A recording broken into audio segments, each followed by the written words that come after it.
Hello students, welcome to my channel. तो जैसा कि मैंने आपके बीए थर्ड सेमेस्टर जियोग्राफी की क्लास शुरू कर दी है और लगातार एक सीक्वेंस में मैं आपकी सारी वीडियोस को जियोग्राफी की अपलोड कर रही हूं। तो अगर आप बीए थर्ड सेमेस्टर में जियोग्राफी पढ़ रहे हैं तो आप अभी तक सारी वीडियोस को नहीं देखे हैं, अपना सिलेबस नहीं देखे हैं, तो मैंने उसकी प्लेलिस्ट बना दी है। प्लेलिस्ट की वीडियो मैं आपको दे दूंगी डिस्क्रिप्शन बॉक्स में। देखिए, जो आपकी यूनिट नंबर 8 है आपके जियोग्राफी थर्ड सेमेस्टर में, उसमें आपको प्राकृतिक आपदाओं के बारे में पढ़ना है। तो आज की वीडियो में हम सूखा पढ़ेंगे। आज ही से हम शुरू कर रहे हैं और हम बारी बारी सारे टॉपिक को पढ़ लेंगे। तो सबसे पहले हम सूखा के बारे में पढ़ेंगे कि सूखा क्या है। ये भी एक तरह की प्राकृतिक आपदा ही है, तो हम इसको पढ़ते हैं। देखिए, अगर आप इसके अलावा भी ये थर्ड सेमेस्टर में अगर अपने सोशियोलॉजी पढ़ते हैं, इंग्लिश लिटरेचर पढ़ते हैं, हिस्ट्री पढ़ते हैं, हिंदी गद्य पढ़ते हैं, कोई भी आप सब्जेक्ट पढ़ते हैं, तो आप उसके लिए भी एक बार चैनल पर विजिट कीजिएगा। सभी सब्जेक्ट की क्लास यानी यूनिट्स को अब मैं पूरा कंप्लीट करवा रही हूँ। तो चलिए आज का वीडियो शुरू करते हैं। सबसे पहले हम जानते हैं सूखा होता क्या है, फिर हम इसके कारण को देखेंगे, इसका प्रभाव देखेंगे और क्या क्या सावधानियां हमें रखनी चाहिए हम वो भी देखेंगे। देखिए, सूखा वह स्थिति होती है जिसमें कृषि, पशुपालन हो या फिर मनुष्य हो, उनको जितने भी जल की आवश्यकता हो उनसे कम उन्हें मिल पाता है। शुष्क तथा अर्ध शुष्क प्रदेशों में ये एक सामान्य समस्या होती है। जो सूखे प्रदेश होते हैं उनमें एक आम सी समस्या है। कभी कभी पर्याप्त वर्षा वाले क्षेत्रों में भी ये प्रभावित हो जाते हैं, यानी जहाँ पे वर्षा अधिक होती है वो भी कभी कभी सूखा से प्रभावित हो जाते हैं। जहाँ मतलब वर्षा हो रही है तो पानी है, तो वहां पे भी इससे प्रभावित हो जाते हैं। अकाल की अवधि कुछ महीनों तथा कई वर्षों तक बनी रह सकती है और मानसूनी वर्षा वाले क्षेत्र भी इससे अधिक प्रभावित होते हैं। और भारत जो है वो एक मानसूनी जलवायु वाला क्षेत्र है, तो यहाँ पर बाढ़ तथा सूखा दोनों की समस्याएं प्रायः बनी रहती हैं। मानसूनी जलवायु वाले जो क्षेत्र हैं वहां पे बाढ़ आना या सूखा पड़ना ये समस्या प्रायः बनी रहती है। तो बाढ़ के बारे में भी हम नेक्स्ट वीडियो में पढ़ेंगे, ये भी आपके यूनिट नंबर 8 में है। तो दूसरी वीडियो में हम इसके बारे में भी पढ़ेंगे। आज हम सूखा के बारे में पूरा देख रहे हैं। तो देखिए, प्रायः इसकी समस्याएं मानसूनी जलवायु वाले क्षेत्रों में बनी रहती हैं। अच्छा, देखिए सूखा के क्या कारण है, अब ये समझ लेते हैं। तो सूखा पड़ने के निम्नलिखित कारण हो सकते हैं।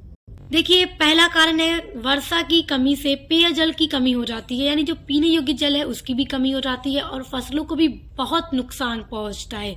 सूखा पड़ने से फसलों को बहुत ज्यादा नुकसान पड़ता है।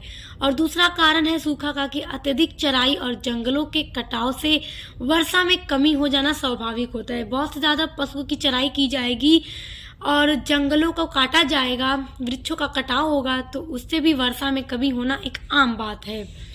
तीसरा है वर्षा होने पर जब जल सतह पर तेजी से बह जाता है तो मिट्टी का कटाव भी होता है और सतह के नीचे जल का स्तर कम हो जाता है। ऐसी स्थिति में नदियां, कुएं तथा जलाशय सूखने लगते हैं और वास्तव में ये पर्यावरण की कमी से सूखा की स्थिति उत्पन्न हो जाती है। तो ये सारे कारण हैं जिनसे सूखा पड़ जाता है और पानी की कमी हो जाती है। अब देखिए, सूखा जब पड़ जाता है उसका किन किन चीजों पे इम्पैक्ट आता है, देखिए क्या प्रभाव पड़ता है। देखिए, काफी छोटे छोटे पॉइंट है आपके, आप इनको अच्छे से समझे रहेंगे तो एग्जाम में आप बहुत आसानी से लिख लेंगे, कुछ भी मुश्किल नहीं है। देखिए, पहला है फसलों के नष्ट हो जाने से खाद्यान्न की कमी हो जाती है। जब सूखा पड़ेगा फसलें नहीं उगेंगी, फसलें नष्ट हो जाएंगी, खराब हो जाएंगी, तो खाद्यान्न यानी कि जो खाने वाली चीजें हैं, गेहूं, दाल, जो भी सारी चीजें हैं जो उगती हैं वो सारी की कमी हो जाएगी। दूसरा है कि पशुओं के लिए चारे की भी समस्या उत्पन्न हो जाएगी। जो पशु पाले जाते हैं, गाय भैंस वगैरह जो दूध देते हैं, बकरी जो भी, तो उनके लिए जो वो चारे खाते हैं तो उनमें भी कमी आ जाएगी, चारे की समस्या भी उत्पन्न हो जाएगी। तीसरा जो प्रभाव पड़ता है, ग्रामीण अंचलों का मुख्य व्यवसाय कृषि है। जो ग्रामीण में रहने वाले लोग हैं उनका जो मुख्य व्यवसाय है वो कृषि है, वो खेती करते हैं और सूखा जब पड़ेगा तो रोजगार की समस्या भी उत्पन्न हो जाती है। जब सूखा पड़ जाएगा वो खेती किस तरह से कर पाएंगे, तो उनके रोजगार पर भी इसका प्रभाव पड़ जाता है।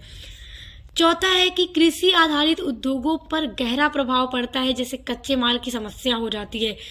जो बड़े बड़े उद्योग हो रहे हैं जिन्हें कच्चे माल की आवश्यकता होती है तो कृषि पर भी आधारित होते हैं कुछ कच्चे माल, तो सूखा पड़ने के कारण जब वो उनको नहीं उगाया जा सकेगा तो इसमें भी उद्योगों में भी समस्या उत्पन्न हो जाएगी। आप देख सकते हैं कि सारे जो प्रभाव पड़ते हैं विभिन्न क्षेत्रों पे पड़ते हैं, खाने पीने से लेकर रोजगार तक पड़ते हैं इनके प्रभाव। पांचवा है कि सरकार सूखा से निपटने के लिए विविध कार्यक्रमों का संचालन करती रहती है, जिससे राष्ट्रीय बजट पर प्रतिकूल प्रभाव पड़ता है। तो ये 5 प्रभाव हैं, आप इनको अच्छे से याद रखिएगा। अब देखते हैं इसकी सावधानियां, क्या क्या सावधानियां। देखिए, सूखा के बचाव के लिए निम्नलिखित सावधानियां अपनाई जा सकती हैं। हम सूखा से बचने के लिए क्या क्या सावधानियां बना सकते हैं जिससे हम इससे बच सकते हैं। पहला है, जल संचय करके उसका प्रयोग सिंचाई के लिए किया जा सकता है, यानी कि जल को संचय किया जाए। यदि सूखा पड़ जाए तो जल की कमी ना हो और अच्छे से फसलों को उगाया जा सके। इसका ज्वलंत उदाहरण इंदिरा गांधी नहर परियोजना है। ओके, याद रखिएगा। दूसरा देखिए, प्राकृतिक तालाबों का निर्माण कर वर्षा का जल संचय किया जाना चाहिए। प्राकृतिक तालाबों का निर्माण किया जाना चाहिए और वर्षा का जो जल है उसमें संचय किया जाना चाहिए। इससे भूजल के स्तरों को भी बढ़ाया जा सकता है। इससे क्या होगा, सूखा की समस्या से निपटा जा सकता है आसानी से। तीसरी सावधानी है कि देश में बहने वाली जो भी नदियां हैं उनको जोड़कर जल की सुलभता बनाई जा सकती है। इस क्षेत्र में केन और बेतवा को जोड़ने का कार्य 2005 ईस्वी में प्रारंभ हो गया है।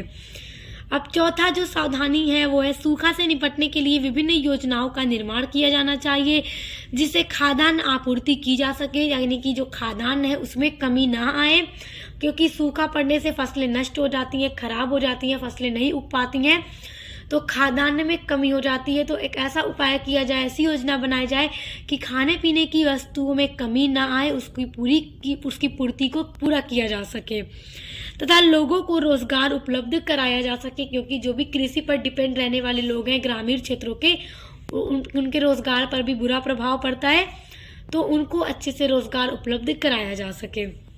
ऐसी योजनाएं बनानी चाहिए। पांचवा है, ऐसे क्षेत्रों को पर्यावरणीय सुधार अपेक्षित हैं। ऐसे जो भी क्षेत्र है जहाँ सूखा अधिक पड़ता है तो वहाँ पे पर्यावरणीय जो भी सुधार है उनको किया जाना चाहिए, पर्यावरण को अच्छा रखना चाहिए ताकि सूखा से बचाव हो सके। तो देखिए, आज की वीडियो काफ़ी छोटी बट आई होप कि आपके लिए हेल्पफुल रही होगी। तो अच्छे से आई होप आप समझ गए होंगे। तो आगे के जो भी आपके टॉपिक हैं यूनिट नंबर 8 के, हम उनको भी जल्द कवर करा देंगे और मॉडल पेपर की वीडियोस भी मैं जल्द अपलोड करूंगी कि किस तरह के प्रश्न आपके एग्जाम में पूछे जाएंगे। तो फिर आप अच्छे से पढ़ाई कीजिए, फिर तैयारी कीजिए एग्जाम की। Best of luck. मिलते हैं नेक्स्ट वीडियो के साथ।